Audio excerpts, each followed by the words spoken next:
Mga kapatid, pwede niyo bang tignan yung katabi niyo? Tignan niyo kung yung ilong nila ay mahaba. Hindi. Familiar tayo sa story ng Pinocchio. Pero pag tinignan mo ang ilong ng mga Pilipino, kahit ilang pingot mo dyan, hindi talaga tatangos. Sabi nga, di ba, huwag kang mahihiya. Ay, tayo yung mga Pinoy, tayo hindi ka, no? Huwag kang mahihiya kung ang ilong mo ay pangok. Nakita niyo po ba yung katabi ninyo? Kasama sa feature natin na talagang ganyan yung ilong natin. And merong fairy tale na si Pinocchio ay magically puppet ni Geppetto and magically nagkaroon ng buhay. And like just an ordinary boy. Pero pag nagsisinungaling siya, every time na nagsisinungaling siya, mahaba yung ilong niya. Brothers and sisters, alam natin, wala mang Pinocchio sa mga Pilipino na matangos yung ilong. Pero alam natin sa bawat isa sa atin. When you look at the news, when you try to look at the issues sa government now, when you try to look at sa issues natin sa household, sa malalaking bagay at sa maliliit na bagay, lying is really a big problem sa bawat isa sa atin. Ang ating text for today ay makikita natin sa Exodus chapter 20, verse 16. So let us open our Bibles to Exodus chapter 20, verse 16. And tingnan natin yung provision na binigay ni Lord para sa people of God. Exodus chapter 20, verse 16. Napakaikli lang. Verse 16. You shall not bear false witness against your neighbor. Bear false witness against your neighbor. Tayo po'y manalangin. Lord, we thank you for your faithfulness in our lives. We thank you for you are the truth, the way and the life, and that there is life in you. Lord, sa aming kalagitnaan, which we are bombarded with lies of the enemy inside sa aming mga subconsciousness or sa consciousness namin, that in our inward dialogue sa sarili namin, we are struggling with the lies of the enemy. And yung outside na nangyayari sa mundo namin, that it's just filled of lies and discouragement. Lord, we pray that may you speak your truth to us and may you save us. Kasi sabi nyo nga, the truth shall set us free. Maraming salamat, Lord God. In Jesus' name we pray. Amen. Amen. Mga kapatid, yung thou shall not lie or thou shall not bear false witness, alam natin na, syempre, pag tinuturuan niyo yung mga anak ninyo na huwag magsinungaling, part yan na gusto nyo when we are being raised as kids, alam natin na mali ang pagsisinungaling. Pero alam nyo ba, walang magtuturo sa atin na mali yung ng pagsisinungaling, pero kaya natin magsinungaling. Bata pa lang, hindi mo turuan magsinungaling yan, magsisinungaling na kagad yan. Ano yung nasa kamay mo? Ano na naman yung sinubo mo? Saan ka na naman galing? And so on and so forth. They'll come up with a lot of excuses. God did not create us to lie. Hindi niya design na mag-lie tayo. But we know, dahil sa story ng Bible, that when sin came into the world, kasama na din ngayon yung lying, and lying has become a norm sa atin. Now, we can talk about the sin of lying dahil nakikita natin yung mga liars, pero hindi lang yung mga liars yung kailangan nating bantayan, but we must also know that Satan is also lying, and we are all victims of his lies at naniwala tayo sa kanya. But at the same time, we are also lying against one another. So ang cure natin ngayong hapon na ito, to set us free from all these lies, is to hear one great truth. And that truth is spoken by our God through His Word. Kaya mga kapatid, ang prayer ko sa bawat isa sa atin ngayon ay as we hear the Word of God, mabuksan ang ating mga mata, mga isip, mga puso, and that the truth of our Lord will set us free. At hindi na tayo maging echoes ng lies ng kaaway, but rather become truth tellers for the glory of God. For we have seen and known yung truth ng ating Panginoon. What are the lies na usual na nakikita natin at ating dinidig bilang believers? And this is really a modern question. One, can the Bible really be trusted? Dapat ba talagang paniwalaan ng Bible? And the answer is, of course, yes. At paano mo nasasabihin ito? Suriin mo yung mga critics, analyze mo yung mga critics, and you would know that their logic will fall apart. Sabi nila, ang Bible hindi ko pwede pagkatiwalaan kasi ano yan eh, pinasa-pasa ang tradisyon. E di ba pag nag-pass the message nga tayo, pagka dumating na sa dulo, iba na yung message. O di ba? Ganyan din yung Bible. Ang problema dun sa logic na yun, nakala nila isang tao lang o isang linya lang. But when we really examine ano bang nangyari sa Bible, there are many lines, there are many channels ng pagpapasapasahan na yun. So kung merong mali, may papalag na may mali. But brothers and sisters, yun na nga, sa dami ng channels na yun, sa daming opportunities kung kailan pwede i-contra, we can still be sure na sa dami ng dinaanan ng Bible na yun at sa dami ng opposition ng Bible na yun, but the Bible remains intact and remains yung lahat ng truth niya preserved all throughout history, is that we can believe in the extraordinariness of this scripture na indeed, ito yung basis ng truth natin versus the lies ng enemy. So let me tell you this, the Bible is reliable and true. A true word ni God at hindi natin pwedeng i-question, hindi natin pwedeng i-disregard. And we must submit ourselves to what the Word of God teaches. Ngayon, yung isang famous question, di ba naalala nyo sa teens ministry, sabi natin, tanong sila, sabi sa school namin, billions of years. Sabi ng ibang Christian, 6,000 years lang. Mga kapatid, ang conclusion natin is this, the Bible is correct, hindi siya pwedeng magkamali.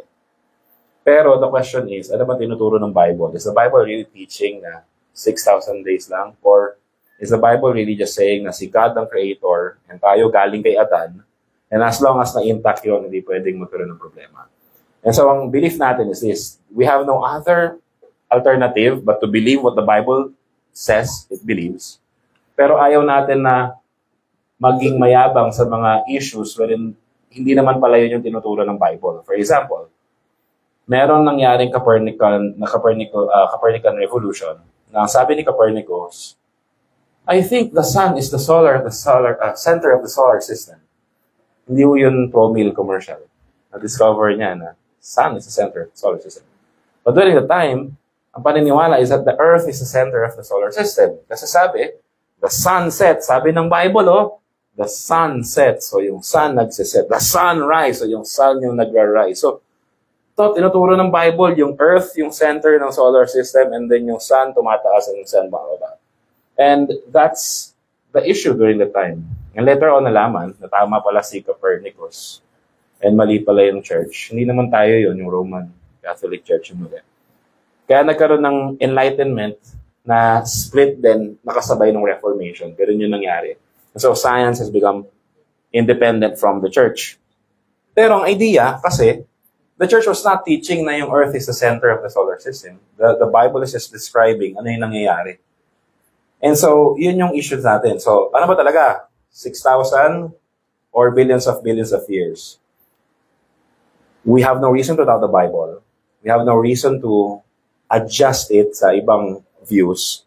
But we should be careful in saying na pag hindi 6,000 to, hindi ka na Christian. We should be charitable. Okay? So, creation, si God na nag-create ng heavens and the earth, si God na nag-create ng lahat ng bagay, si totoong tao, si Adam and si Eve. If those are questioned, ang tanong na lang, kung hindi pala totoo yun, then ano sa Bible yung totoo? Yun yung danger. At dun papasok yung lies ni Satan so that you will not trust the scripture. So brothers and sisters, we have no reason to reject the Bible, but we must be careful to understand ano ba talaga tinuturo niya, lest maging kagaya tayo ng nagpipilit na the earth is the center of the solar system. Bakit ko ito sinasabi? Kasi, one, The Bible is written for us para malaman natin kung ano yung katotohanan natin spiritually.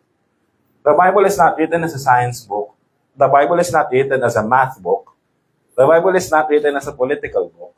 The Bible is not written as a military book. And so, the Bible is written for our salvation, so that we would know that Jesus is Lord, that Jesus is King, that Jesus lived a perfect life, and then He was crucified for your sin and my sin, and He was buried, and after 3 days, He rose again. At ang invitation ng gospel is that those who believe in Christ will have eternal life. At yung salvation na yun, hindi mo kailangan pagtrabahuhan because it is a gift of God to be only received by us as we believe in His Word. Pero yung style mo, kung mag-military ka ba, mag-nurse ka ba, magiging science teacher ba ako, magiging mag-asawa ba ako, single ako for life. Those are the things na hindi na sinabi ng Bible for us. But we can trust the plan of God for us. So may limitations din. Pero lahat ng truth, we must submit ourselves to what it teaches. Ang ayaw natin mangyari, sabihin natin, wow, yan yung word, pero it does not work in the real world. No. Pagka ganon, the Word of God creates. The Word of God arranges. The Word of God brings order. Kahit na hindi siya nagtuturo ng math, tuturuan ka niya paano maging mabuting math teacher. Kahit hindi siya nagtuturo ng science, tuturuan ka niya kung paano i-handle yung tamang differences. Paano magtiwala sa Diyos, paano magsaliksik, paano to make use of the natural world. The scripture still is relevant sa present day natin, and the Word of God still creates and builds and puts order sa chaotic world natin of sin. So brothers and sisters, let us set aside any doubts sa scripture. Kung sabihin natin hindi na siya relevant, hindi na natin siya kailangan mag-submit. Let us all the more search the scriptures, submit ourselves to scriptures, because this is how God communicates to you and to me. Nakakatuwa sa simbahan natin, mga kapatid, kasi inaaral natin ang salita ng Diyos, and very seldom na natin o hindi na natin narinig sa pulpit natin yung ganitong sermon. Sabi ng Diyos sa akin, naramdaman ko, ganito ang dapat mong gawin. Praise be to God, wala na tayo doon. Malaya na tayo sa mga pakiramdam ng mga pastor natin. Pinalaya na tayo ni Lord doon. At ngayon ay nakatutok na tayo sa salita ng Diyos for what the Word of God objectively says, kung ano yung sin and ano yung truth and ano yung dapat nating response sa truth. And in our text, sobrang halaga nito. Kasi lying or bearing false witness is something that the Lord condemns. Kasi alam natin na kapag ka naging normal itong lying na ito, lying points to the original liar. Sino po bang unang nagsinungaling sa creation? Si Satanas. Anong sabi ni Satan kay Eve? Sabi ba talaga ng Diyos na bawal kainin yan? Pag kinain mo, mamatay ka? At pag sabi ng Diyos, bawal Bawal mong kainin tsaka hawakan. So nagkamali na naman si Eve na dagdagan yung salita ng Diyos. Kasi bawal kainin, pero hawakan, hindi sinabing pag hinawakan, mamatay ka. So nadagdagan yung word ni God. Nadagdagan yung word ni God. Ano mo mali? Hindi ganun. Alam mo, pagka kinain mo yung prutas, magiging Diyos ka. And yun na yung lie ni Satan. Kasi magiging Diyos ka na knowing good and evil. And so the temptation is to be God. The temptation is to be on His level, na hindi na tayo creation ngayon, but magiging creature na tayo. At tayo nagdetermine, actually, kung anong temptation sa atin, tayo magdetermine kung ano yung tama at mali. Or, tayo nagdetermine kung ano yung true or false. So, lying is pointing to the original sin of Satan na nag-lie sa ating mga ninuno. And what lying does is that we are robbing God from the authority, from His authority, to declare what is true and what is false. Kasi lying twists the word of God. Mga kapatid, kahit saan natin tignan sa scripture, hindi minamaliit ng Diyos ang lying. Tignan natin ang mga personal experiences natin. Sino sa inyo ang naging biktima ng pagsisinungaling ng ibang tao? Sino sa inyo ang naging biktima ng chismis? Mayroong totoo, pero maraming hindi totoo. Alam niyo yan, si Anon. Ang laki-laki niya talaga, no? Totoo yun. Pero yung mga kasunod, hindi totoo. Ganon ang lying eh. Not all wrong. Merong truth to it, pero yung truth is twisted in such a way na ipakita kung gaano kasama yung tao na pinag-uusapan ninyo. At alam niyo kung anong reason bakit doon? One, pagka violate natin ang tawag doon sa ginagawa natin, not necessarily false witness. We are false witness kasi we are pointing or picturing yung pinag-uusapan natin na very bad light, na fake naman, na hindi naman totoo. Pero hindi lang thou shall not bear false witness yung sin na nangyayari doon. Ang nangyayari doon, when we are committing this sin, we are bearing false witness sa Kanya. Bakit tayo nagsisinungaling sa Kanya? To make us feel better. Or to make us, or to distract us from the truth that we are nothing. Kaya gusto nating sabihin na, ibang tao na lang. Kasi I would rather talk about sa ibang tao kaysa to talk about my failures and sin. And so, character assassination happens. At pag nangyari yun, we are guilty of murder. Kasi we are belittling our neighbors. And hindi lang murder, but we are guilty of the Ten Commandments. Ng buong yun. Nakita nyo, pag isa lang yung binrake mo, nahahawa-hawa siya, nagiging sin na rin yun. Lahat. And we are so guilty of breaking all the laws. And such is the case. Brothers and sisters, sa pinag-usapan pa lang natin, ay isang sin na kinumit. Now, look at this. Narinig mo na chinismis ka. Anong magiging response mo sa nang chismis sa'yo? Ganun ba? Siya nga, ang baho ng hininga. Alam mo ba, nung minsan nakausap ko yan, pag sabi niya, hello, nakatulog ako, imbento na yon. So, nang chismis ka rin, nang assassinate ka rin, nang yabang ka rin, palit ka rin. So, nang meron ka ng dalawang sin that is really, really continuing and nagbibigay ng hurt sa isa't isa. Brothers and sisters, dalawa pa lang yung pinag-uusapan natin. Eh, narinig nung kaibigan niya, ano kaya magiging response? Dadagdag ng retaliation and never-ending back and forth of slandering and bearing false witness and gossiping and sinning more sa Lord. And so, you see how chaotic sin is. Nanganganak ng nanganganak and nagiging problema hanggang dumating ang panahon. You look at our news today, we are really, really struggling as a nation sa issue ng corruption. At ang nakakalungkot pa dito, sa bawat news na basahin mo, ang order ko, sino ba ang dapat managot sa flood control? Ang binibigay mo sa akin, sobrang dami na ng issue. And so parang sa sobrang dami ng issue, nakakapagod na lang, gusto mo na lang mag-abroad. Pero bago ka mag-abroad, pupunta ka muna sa Bureau of Immigration, na sasabihin sa iba, kaalis dito sa bansa. Na para bang kailangan mong patunayan na dapat kang umalis ng bansa. And so, mainis ka na naman. Sa ibang lugar, hindi naman ganyan. Tayo lang yung pinahirapan dito. And so, never-ending anger and struggle and so lies. Hindi lang siya maliit na bagay. Sumasabit siya, sumasama siya sa mga mas malalaking issue. The purpose of the law, tandaan natin, is because God is commanding His people na ganito yung dapat yung i-conduct sa sarili ninyo.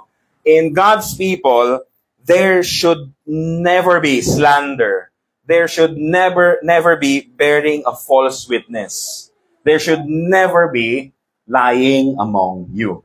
Mga kapatid, itong bearing of false witness is mas mabigat siya kung titignan natin yung context. So bakit importante yung witness? Bakit importante yung dapat walang false witness? Kasi legally speaking sa kanila, pag meron kang complaint, ibibigay mo yung complaint mo sa elder and then papatunayan mo yung iyong problema sa elder through the testimony of witness na nakakita talaga ng problema. At yung witness, talagang kailangan nila sabihin na guilty talaga siya. Hindi siya nag-iimbento, hindi to chismis, guilty talaga siya. Next week, you will hear about witnesses na nag-false witness dahil sa corruption issue when we talk about covetousness. So next year na yun. So may mga examples sa Bible na ganun. And so, very important yung true witness kasi yung true witness will promulgate the truth sa kanilang society so that yung society nila will be preserved. Kasi kapag ang society is rampant ang lying, it will really cause a lot of problem. In the same way, sa family natin, if sa family natin hindi tayo nakikipag-usap, walang open communication, and merong lies, ang hirap magtiwala, and parang hindi ka at home sa bahay mo mismo kung maraming liars sa bahay mo mismo. And so, the law, ang goal ng law is to regulate human behavior so that the society or the family would enjoy the blessings of God nang hindi kailangan pagdusahan itong mga sin na ito. Pero mga kapatid, alam natin that the law also is a mirror of ourselves. Sabi ng Panginoon, thou shalt not bear false witness against your neighbor. Pero mga kapatid, let me ask you this question. Para sa inyo naman. Kailan kayo huling naging guilty of bearing a false testimony against others? Kailan naman kayo naging victim o kayo sa inyo nagsimula o nag-contribute kayo sa lie?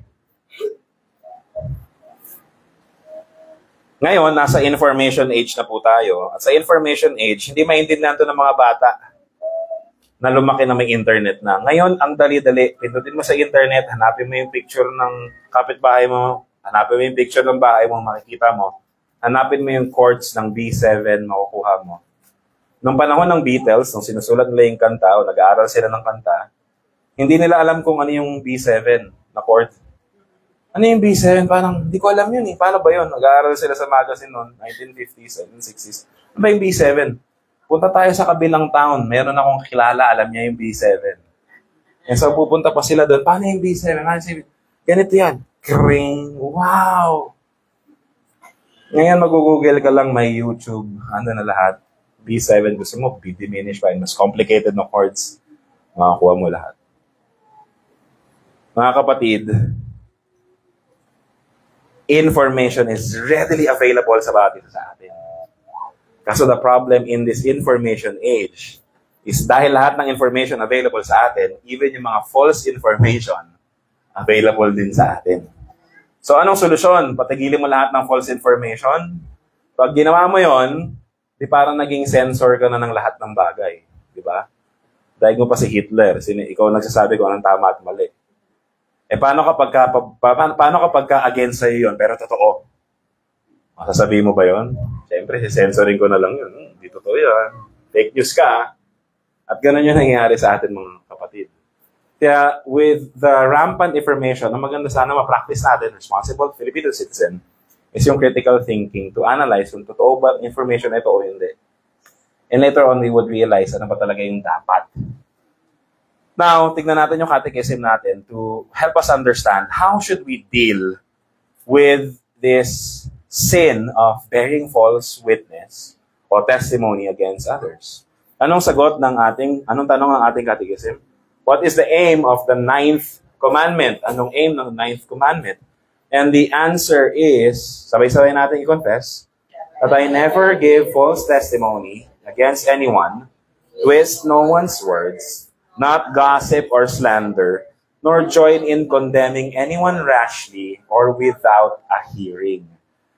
Next, rather, in court and everywhere else, I should avoid lying and deceit of every kind, These are the very devices the devil uses, and they would call down on me God's intense wrath.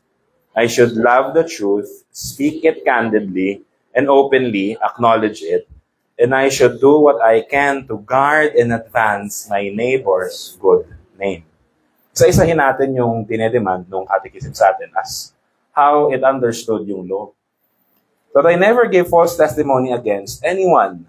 Kailangan hindi talaga false yung binibigay natin na testimony. Hindi porket gusto natin or ayaw natin yung isang tao, we are willing to say something na hindi naman natin alam na kung totoo ba talaga o hindi. Twist no one's word. Ano bang ginagawa sa twisting one's word? Mga kapatid, alam niyo yun, ano? Isa sa na-realize namin ng mag-asawa, kasi LDR kami, nung kami boyfriend and girlfriend. Isa sa wisdom na binigay sa amin ni Lord is, let us trust one another na kung anong gusto nating sabihin is let us interpret it in the best light possible. Kasi malayo tayo, Bisaya pa siya, Tagalog ako. Di ba nag-aaway yun sa internet? Yun yung meme. Yun yung meme. Pero, kumaga, baka malamang sa malamang, meron at meron talagang communication. Kahit nga parehas kayong Tagalog kahit nga parehas kayo Bisaya. Dahil sinner tayo parehas, at hindi tayo magaling mag-communicate, magkakaroon ng misinterpretation. So, isang wisdom na binigay sa amin ni Lord is, let us interpret lahat ng gusto nating sabihin, lahat ng sasabihin natin, let us interpret it in the best light possible. Kasi pagka hindi best light, baka, ba't ganun sinabi niya? Baka ganun ako Mag-overthink ka na mali. So para walang overthinking, we trust na mahal namin yung isa't isa, and whatever we say is said in love. Kaya we can interpret yung words na sinasabi namin sa isa't isa with trust na yung sinasabi niya to yung best possible light. And ganun din sa akin. And brothers and sisters, dapat naman talaga ganun. Dapat naman talaga ganun sa lahat ng communication. Whenever that we talk to other people and whenever that we hear their words, dapat ang talagang charitable response natin is to interpret their words in the best possible interpretation na pwede. Kasi kung hindi, magiging suspicious tayo, magiging unhealthy on, in a sense, na lahat ng gagawin niya, pagdududahan mo at magsa-second guess ka, and then mamaya, baka naman guilty ka na of being prejudiced dun sa kausap mo at hindi ka na magiging open for yung conversation na yun. Bakit ko nabanggit yun? Kasi yun yung dinedemand, twist no one's word. Bakit ka may healthy suspicion? Kasi minsan sa ating suspicion, o minsan iba yung dating sa atin nung sinabi niya, wala namang mali siya sa kanya yung sinabi niya. Diba? Parang, ba't ang laki? Grabe naman yan. Grabe naman siya. Hindi niya alam, tagal-tagal kong pinaghirapan yan. Pinaliliit ko na nga yan Ganun yung nangyari sa'yo. Pero, kita niya lang, wala namang mali siya sa kanya Parang ganun lang, hindi naman siya nagkataon. And so, if ang nangyayari, we are interpreting the words na natanggap natin and then we are twisting it kasi pinapasok na natin siya sa idea natin kung paano natin i-interpret yung tama at mali. So ngayon, nag-accommodate tayo sa language natin na mukhang ganito, dapat ganito. And then yun na yun, nanguuna na ngayon yung maling akala natin and ang result, nagagalit tayo, naiiyak tayo, na-offend tayo, nang hindi naman pala dapat. But brothers and sisters, itong twisting one's word, mas malala. Kasi mamaya, meron ka na rin na sinabi sa'yo, tapos offend ka, tapos ikukwento mo sa iba, alam mo, sabi niya sa akin, ganyan talaga. Ang laki daw ng ilong ko, pero yung sinasabi yung ginawa mong fan, na-twist na kaagad, and then nadagdagan na kaagad, and then na-exaggerate na kaagad. And so now we are slandering someone na hindi naman yun yung ginawa niya for you. Hindi ko naman sinasabi na nasa interpretation lang natin lahat. Kasi alam nyo ba yung term na gaslight? Gaslighting is, tama ka sa hinala mo, pero pwede mumukha kang mali ka talaga. Ikaw lang yun. Mali ko lang talaga. Baka siguro kailangan mo na mag-meds. Hindi sasabihin ng gaslighter yun. Pero sasabihin ng gaslighter, nasa yung problema lahat. And when you are dealing with that person, the best way is to know na ginagaslight ka na and to know that you will be affirmed in the truth.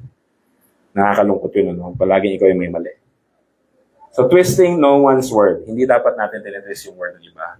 Meron pa dito sinasabi, nor gossip. Buksan natin yung mga Bibles natin sa Romans chapter 1. And dito natin makikita kung gaano kagalit si God sa kasalanan. In Romans chapter 1, look at the list of sins na binanggit ni Jesus, ni Paul, na talagang abomination sa atin. Isa-isayin ko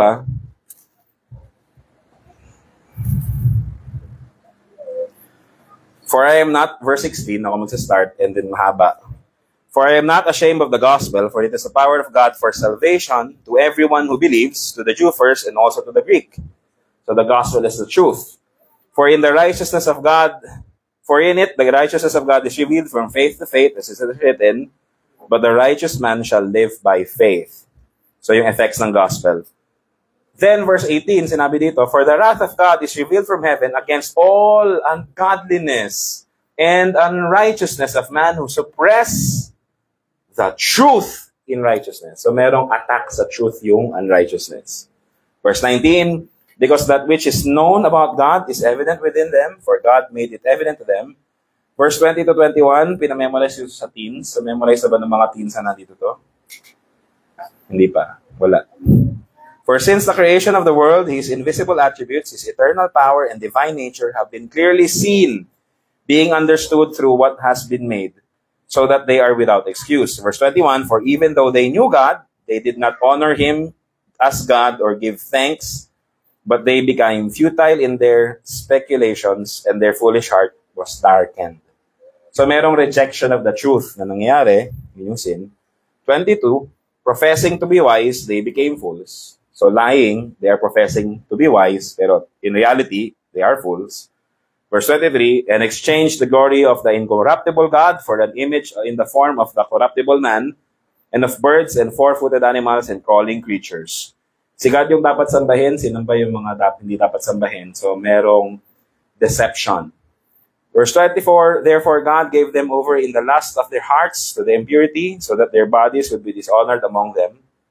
For they exchanged the truth. May attack na naman sa truth. They exchanged the truth of God for a lie, and worship and serve the creature rather than the Creator, who is blessed forever. Amen.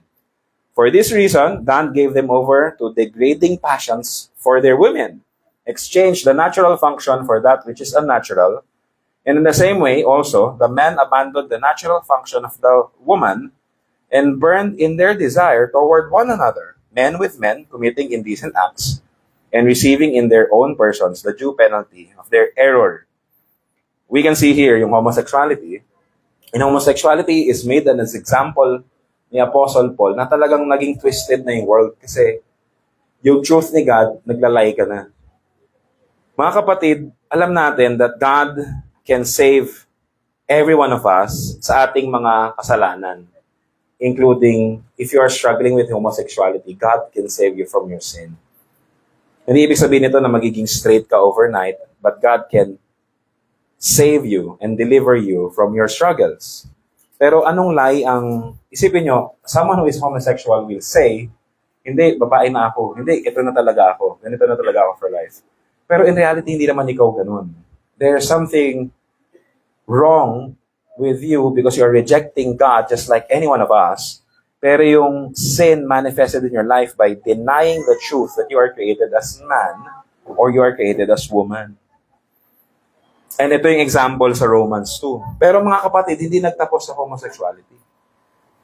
Verse 28, and just as they did not see fit to acknowledge God any longer, God gave them over a depraved mind to do those things which are not proper, being filled with all unrighteousness, wickedness, greed, evil, full of envy, murder, strife, deceit. Ito na yung deceit, kagaya ng sinasabi natin.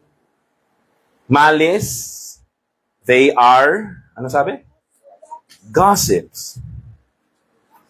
30, slanderers, haters of God, insolent, arrogant, boastful, inventors of evil, disobedient to parents, without understanding, untrustworthy, unloving, unmerciful. And although they knew the ordinance of God, that those who practice such things are worthy of death, they not only do the same, but also give hearty approval to those who practice them. Such is our condition, mga kapatid. Hindi tayo lahat guilty sa homosexuality. Hindi tayo lahat guilty sa kind of sin in a way na nagsastruggle yung ibang sinners. But we are all guilty of breaking God's laws.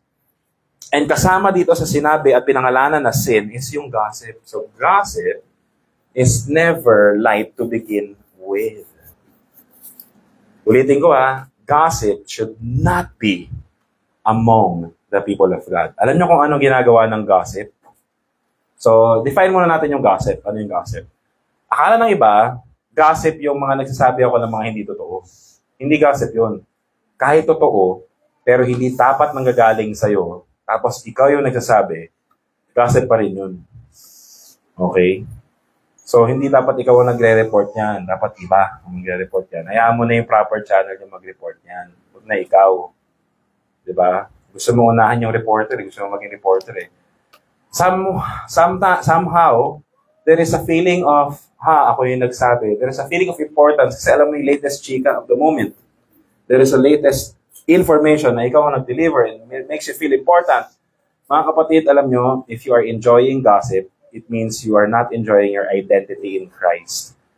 Ang identity mo hindi tagapagbalita ng bagong balita ng buhay ng iba. Ang identity mo, inibig ka ni Lord in spite of your di lang gustong-gusto ng mag-chismis. Pero namatay siya para sa'yo. Para wag ka nang mag-enjoy sa pag-chismis mo. At mag-enjoy ka na sa ginawa niya sa cross for you. Yun ang value mo. Hindi yung reporter ng lahat ng bagay na may chika.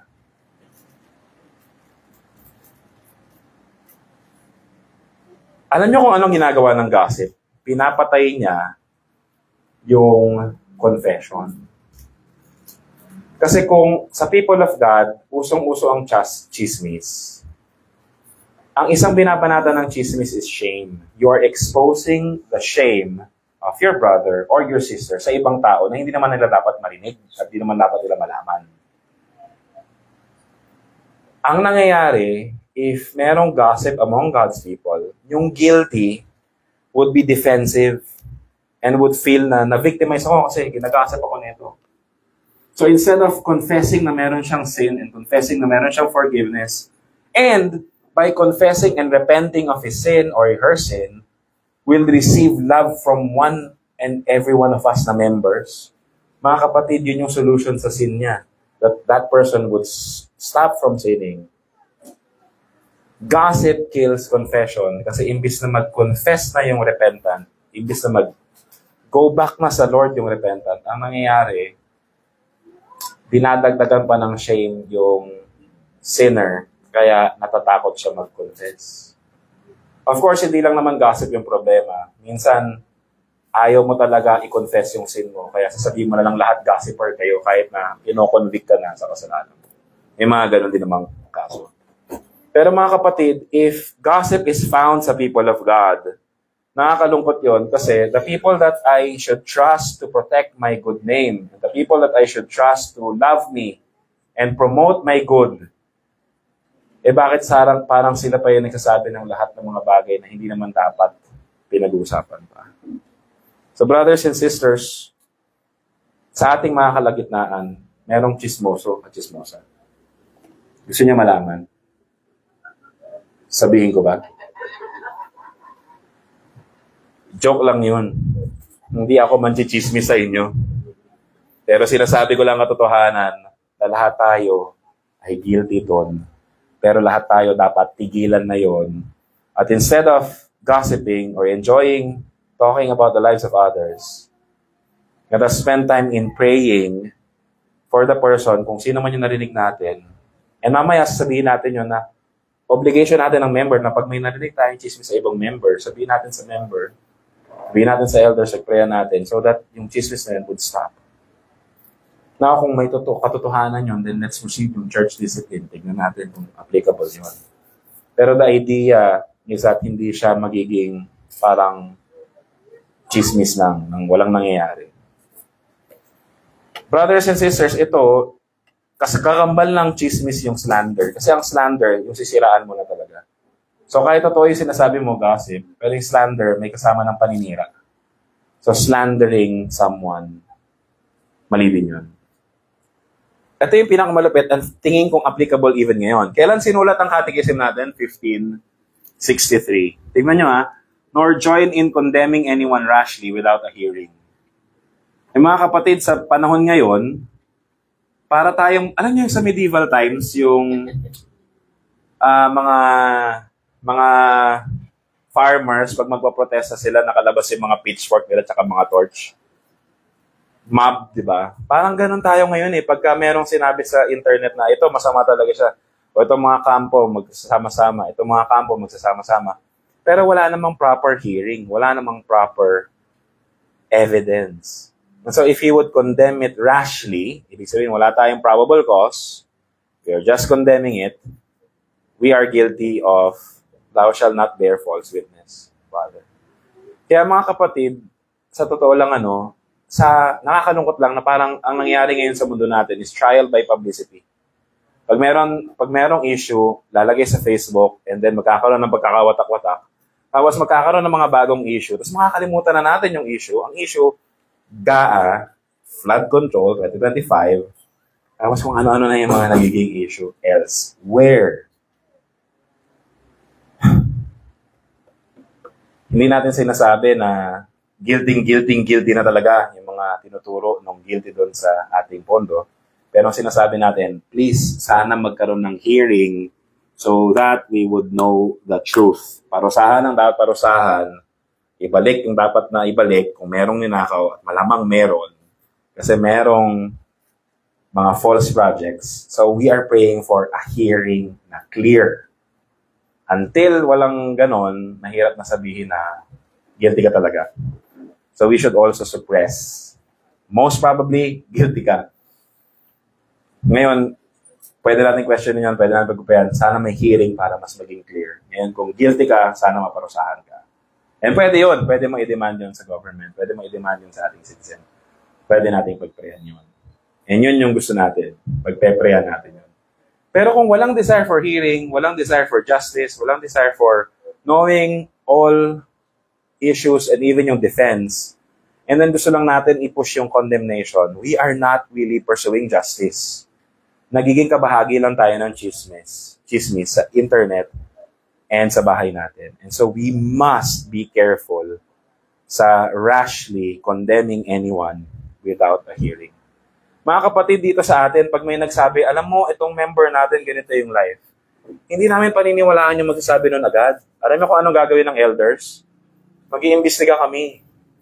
Talaga? Sige nga, Sige nga, paano mo nalaman? So by talking to the person na nagreklamo, malalaman namin kung factual talaga o parang baka-invento or hearsay. But nevertheless, we will do our due diligence na mag-iimbestiga kami. Talaga bang ganito? So bago tayo mag-excommunicate o bago tayo mag-bring someone into church discipline, kailangan natin ng proper evidence as well. Pero brothers and sisters, ang purpose lang naman ng discipline is so that the person who is guilty can repent and stop sa kanyang pagsisin. Yun din ang prayer natin sa mga government officials natin. Maparusahan yung mga dapat na nagnanakaw, ibalik yung dapat ninakaw so that hindi na sila magpatuloy sa kanilang pagnanakaw. By God's grace, we pray that they will be saved, that they will know Christ and love Him. Admit their faults with confession and truth. Parang mahirap, no? Pero walang mahirap sa Diyos. Kaya samahan natin sa prayer yon. Let us pray that our government officials would know Christ and find their identity in Him alone. Brothers and sisters, yung susunod na sinabi ng catechism natin, rather in court and everywhere else, I should avoid lying and deceit of every kind. Last week, naalala niyo, ang usapan natin, thou shalt not steal. Pero sa thou shalt not steal, ano yung mga examples ng stealing? Yung pandaraya ng timbang. Di ba? So nakita nyo na yon, nag-steal ka na, nag-lie ka pa, kasama yun dito. Di ba? Deceit of every kind. And tignan nyo kung ano sinabi niya, bakit ganun? Because these are the very devices that the devil uses, and they would call down on me, on God's intense wrath. I should love the truth, speak it candidly, and openly acknowledge it. Brothers and sisters, tayo mga binigyan ng bagong nature ng Panginoon. who are saved by grace through faith, through the truth na sinasabi ng salita ng Diyos. Sabi ni Jesus, I am the truth, the way, and the life. He is the truth. As we are united to Him who is the truth, we must be truth tellers as well. Kung ano yung totoo, yun yung sasabihin natin. There is a way na sabihin mo yung totoo ng very rash, na feeling mo ikaw yung magaling, but there is a way of telling the truth na dahil love mo yung taong sinasabihan mo ng truth. Paano mo sasabihin yung kapatid mo na may pagdating ng afternoon service, amoy pawis na siya? There are two ways. Unloving. Ano ba naman yan? Amoy pawis ka. You will look down on him. With love, kapatid, paghapon na napapansin ko, may pawis ka na. Sinasabi ko lang to para makorek mo yan. Pero meron akong sabon dito. Meron akong tawag sa baba. Nakita nyo, sinabi mo yung totoo, pero yung isa shames, pero yung isa helps. Example lang yun. Kasi inamoy ko rin, baka naman, nahiya lang kayo sabihin. Pwede nyo sabihin. Lovingly. Di ba? So brothers and sisters, pwede natin sabihin yung truth, pero let us be reminded na kaya natin sinasabi yung truth, hindi para ipagyabang yung sarili natin. Because if that is the case, then guilty na naman tayo ng murder kasi minamaliit natin yung iba. When we speak the truth to build and restore what sin has broken. Okay po ba tayo doon? We speak the truth in love. Mahirap yun. Madali ba magsabi ng totoo? Ha? Madali. Kamusta? Masarap? Sarap. Sarap. Nakaka-bless ba yung sermon? Blessed na bless ako. Saan ka pa? Basta blessed na bless ako. Mahirap magsabi ng totoo. Gusto natin magsabi lahat ng magaganda. Ayaw natin magsabi ng uncomfortable truth. But if we are people of God na binayadan ng banal na dugo ni Kristo, let me remind you this. There is nothing that you can say to me na mababawasan yung pagmamahal ng Diyos sa akin. At the end of the day, sabihin mo man yan, masakit man yan sa akin, totoo pa rin na mahal ako ng Panginoon. At totoo pa rin na I belong to Him. And that's true of you also. Ano man ang masakit na masabi sa inyo ng kahit na sinong tao, totoo man o hindi, eto ang totoo. The love of Christ is true. At pinatunayan niya yun by shedding His blood for you.